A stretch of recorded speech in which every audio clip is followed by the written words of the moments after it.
અમદાવાદના જોધપુરમાં મોડી રાત્રે એએમટીએસ ચાલકે 8 વાહનોને ટક્કર મારી। અમદાવાદમાં એએમટીએસ બસ ચાલકની બેદરકારી સામે આવી છે। ટ્રાફિક સિગ્નલ પર ઉભેલા વાહનોને એએમટીએસ ચાલકે ટક્કર મારી છે। અકસ્માતમાં 4 લોકો ઇજાગ્રસ્ત થતા તેમને સારવાર અર્થે ખસેડવામાં આવ્યા છે। અકસ્માત બાદ એએમટીએસના ડ્રાઈવરની પોલીસે અટકાયત કરી। મોહમ્મદ આમિર મંસૂરી નામના બસ ચાલક સામે પોલીસે કાર્યવાહી કરી છે। 151 નંબરની હાટકેશ્વરથી ધુમા તરફ જતી એએમટીએસની બસ હતી। અકસ્માતમાં રિક્ષાનો કચ્ચરઘાણ વળતા રિક્ષા ચાલકની રોજીરોટીને ફટકો પડ્યો છે। सर एक्चुअली हम उबर की राइड लेकर जा रहे थे इस्कॉन जंक्शन, कालूपुर से इस्कॉन जंक्शन जा रहे थे, तो सिग्नल पर रुके, सभी गाड़ियां रुकी। उसके बाद फिर एक हमारी जो ऑटो रिक्शा है एक गाड़ी के पीछे थी और हमारे रिक्शे के पीछे 5-6 गाड़ियां थी। उसके बाद एएमटी की बस आई और लगातार सबको ठोक दिया। लगभग 7-8 गाड़ियां थी। हाँ, आगे हमारी थी, उसका भी जो डिग्गी होता है वो भी डैमेज हो गया काफी तरह। नहीं, रुकी हुई थी, वो रुकी, फिर हम रुके, फिर सारी गाड़ियां रुकी हुई थी। फिर पता नहीं कैसे बस वाला आया, उसके बाद तड़ ठोकते हुए सबको ठोक दिया। लगभग 4-5 लोग घायल हुए हैं। रिक्शा में मतलब थे हमारे, लेकिन उनको चोट नहीं लगी। तो અમે રાત્રે અહીંયા લોક મારતા હતા, અમારા સ્ટોરની વસ્તી કરતા હતા ને અવાજ આવ્યો ધડામ દઈને। અમને થયું કે શું થયું એમ। અમે અહીંયા આ સાઈડ આવીને જોયું તો એએમટીએસ હતી। એએમટીએસ ની આગળ બીજી એક ગાડી હતી।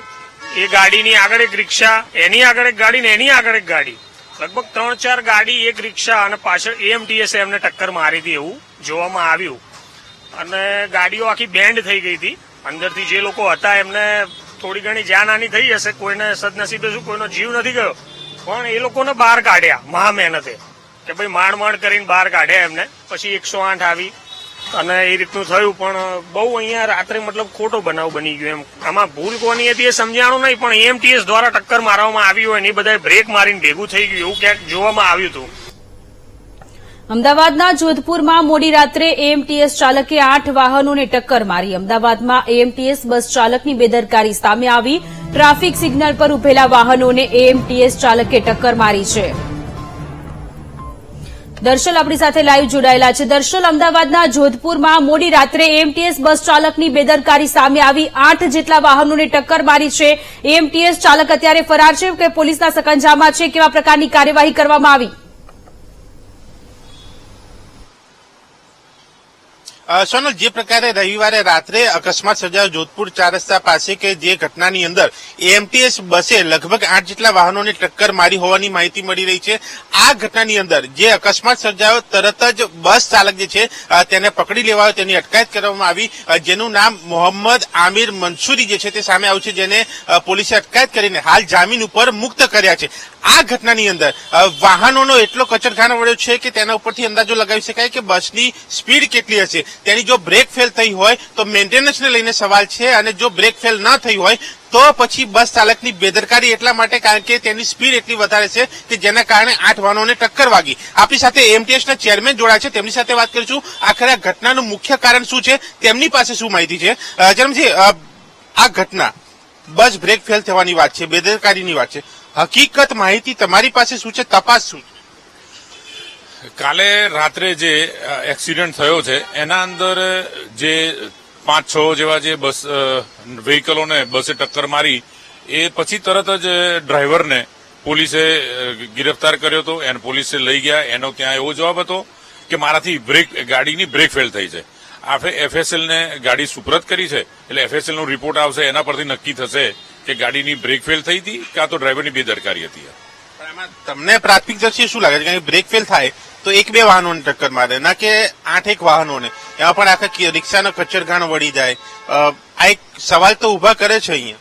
સવાલ ઉભા કરે છે, પણ એવું કહી ના શકીએ આપણે અત્યારે કે બ્રેક ફેલ થઈ કે નહીં, પણ બ્રેક ફેલ નથી થઈ એવું એટલા માટે વિચારી શકું છું કે આગળના જ બસ સ્ટોપ પર જોધપુર 4 રસ્તા પર ત્યાં બ્રેક મારી હતી, ત્યાંથી પેસેન્જર લીધા હતા, અને ત્યાંથી ત્યાંના વચ્ચે 200 મીટર કે 300 મીટરથી વધારે ડિસ્ટન્સ નહીં હોય, એટલે બેદરકારી બી હોઈ શકે છે। સિગ્નલ ઉપરના ડ્રાઈવરોના ઉતાવળના લીધે ઘણી વખત આવા બનાવ બનતા હોય છે કે ભાઈ મારી ગાડી નીકળી જશે। આ બધા જે એ સિગ્નલોનું ધ્યાન ના હોવું, એનું સિગ્નલ ઉપર યલો લાઇટ થઈ તો ત્યાંથી બ્રેક મારવાનું ચાલુ કરવું, આ બધા જે નાની મોટી ક્ષતિઓના લીધે તેના મોટા એક્સિડન્ટ થતા હોય છે. એટલે ડ્રાઈવરની બેદરકારી બી આપણે ગણી શકીએ. આવા અનેક બનાવો બન્યા છે. છેલ્લા આપણે 2-3 વર્ષ 10 વર્ષની વાત કરીએ, એક આંકડો ખૂબ મોટો છે. આ ચિંતાનો વિષય ખરો, એ આંકડો શું છે તમારી પાસેથી હું જાણવા માંગીશ, અમારા દર્શકો પણ જાણશે. આખરે એએમટીએસ નું તંત્ર કેટલું બગડી રહ્યું છે? હવે એક્સિડન્ટો વધુમાં વધુ થઈ રહ્યા છે એવું કહેવું તો અત્યાર માટે અઘરું છે, પણ જે એક્સિડન્ટ થઈ રહ્યા છે વધુ થવા કે એક થવું એ નુકસાન તો છે જ. ખોટું આંકડો શું છે? 10 વર્ષના આંકડાનું અત્યારે કાઢ્યું 7,000 સુધીના ટોટલ આંકડા થયા છે કે 10 વર્ષમાં ટોટલ આટલા એક્સિડન્ટ થયા છે. 170 ની આજુબાજુમાં મૃત્યુ પામ્યા છે લોકો. એટલે ખોટું તો છે જ. એમાં કોઈ એવું એમટીએસ નું પક્ષ લેવાનો કે એવી વાત નથી. એક સામાન્ય વ્યક્તિ તરીકે કોઈ બી ને પૂછો, કોઈ બીના મૃત્યુ માટે કોઈ બી વ્યક્તિ એવું દુઃખદ અનુભવે કે આ ના થવું જોઈએ. એમટીએસ વિભાગ આને રોકવા કરી રહ્યું શું છે? શું અત્યાર સુધીમાં જ્યારથી હું પદ પર આવ્યો ત્યારથી મેં એવું નક્કી કર્યું કે ડ્રાઈવરોને આપણે ભાઈ અલગ અલગ રીતે ટ્રેનિંગ આપી. અમારા કર્મચારીઓ જે છે એ લોકો બી એમને આપે છે ટ્રેનિંગ. એ સિવાય બહારથી બી લોકોને બોલાવીને આપણે એ લોકોને આપતા હોઈએ છીએ. છતાં બી હવે આ વખતે એવું છે કે અત્યાર સુધીની સ્પીડ જે હતી એમટીએસની 60 થી નીચે, 60 સુધીની, એટલે 50 થી 60માં આ વખતે એવો નિર્ણય કરી લઈએ છીએ આપણે કે 40 થી ઉપર બસ ના જાય એની સ્પીડ બાંધી દઈએ તો એનાથી આ એક્સિડન્ટ ઓછો થશે. મેન્ટેનન્સના અભાવના કારણે બી આ બનાવ બને છે? કારણ કે જે પ્રકારે બસોનો કાર્યક્રમોમાં ઉપયોગ થાય છે, રૂટીન પણ ઉપયોગ થાય છે, મેન્ટેનન્સ નથી થતું એના કારણે? ના, મેન્ટેનન્સ માટે તો કેવું છે કે રૂટીન એ લોકોનું મેન્ટેનન્સ તો થતું જ હોય છે અને જે એનું આયુષ્ય પૂરું થતું હોય છે, આપણે નક્કી કરેલા ટાઈમ પ્રમાણેની બસ હોય છે કે આટલા કિલોમીટર ચાલ્યા પછી બસને એ આપણે અલગ કરી દેતા હોય છે. બાકી તો કેવું છે વેહિકલ છે ક્યારેક ઓચિંતાનું કોઈક બનાવ બનતું હોય, પણ આ સ્પીડ બાંધવાથી હું એવું માનું છું કે 40ની 45 ની અંદરની સ્પીડ રહેશે તો એક્સિડન્ટ ઓછા થઈ જશે.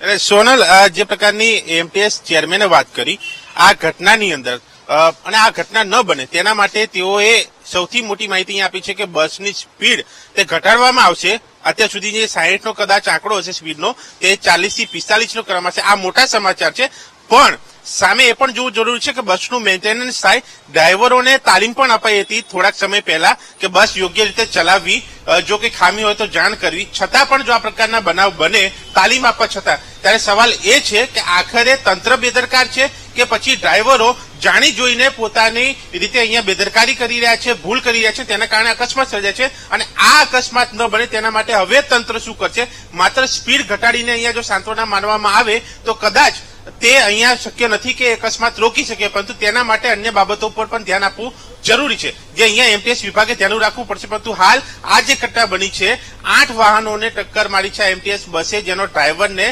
જામીન મળી ચૂક્યા છે, છૂટી ચૂક્યો છે, અને એક રિક્ષા ચાલક કે જેની રોજીરોટી તેના વાહન ઉપર ચાલતી હતી તે હાલ બંધ થઈ ચૂકી છે, તેના હપ્તા પણ ચાલુ છે. આવા અનેક પ્રશ્નો છે અને તેની સામે તંત્ર અહીંયા બેદરકાર છે, તે પણ અહીંયા સ્પષ્ટ બાબત છે. જી દર્શલ, આભાર તમામ વિગતો માટે.